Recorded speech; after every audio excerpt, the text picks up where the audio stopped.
இப்போ இன்னைக்கு நடந்த அந்த கண்டன ஆர்ப்பாட்டத்தில் போதை ஒழிப்புக்காக கண்டன ஆர்ப்பாட்டம் நடந்தது. நிறைய இளைஞர்களும் அந்த போதைப் பொருளுக்கு தான் அடிமையாகிறாங்க. அதனால நிறைய விபத்துகள் ஏற்படுகிறது. இதனால பெண்களாகிய நாங்கள் நிறைய பேர் எங்களோட வாழ்க்கைகளை இழந்து எங்களோட பிள்ளைகளை வளர்க்க முடியாம எத்தனையோ பேர் சிரமப்படுறோம்.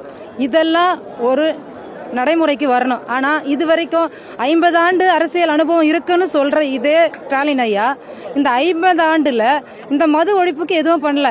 அரசாங்கம் எடுத்து நடத்த வேண்டிய ஒரு கல்லூரி பள்ளி எல்லாம் அரசாங்கம் நடத்தலாம். ஆனா மதுவை அரசாங்கம் தனக்குள்ள எடுத்துக்கிட்டு அதுல இவ்வளவு கலெக்ஷன் இத்தனை கோடி இன்னைக்கு வசூலாச்சு இப்படிலாம் வெளியில சொல்றாங்க.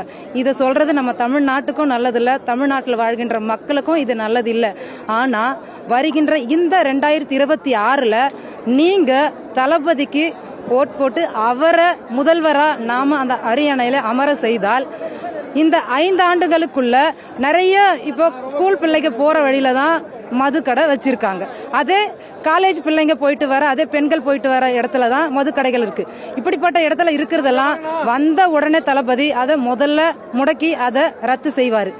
இந்த 5 ஆண்டு அவரோட அரசியல் வாழ்க்கையில கண்டிப்பா மது விலக்குக்கு ஒரு நிர்ணயமான நிச்சயமா விளக்கும்படி ஒரு சட்டத்தை கொண்டு வருவாரு. பெண் குழந்தைகள் நிறைய கற்பழிக்கப்படுறாங்க.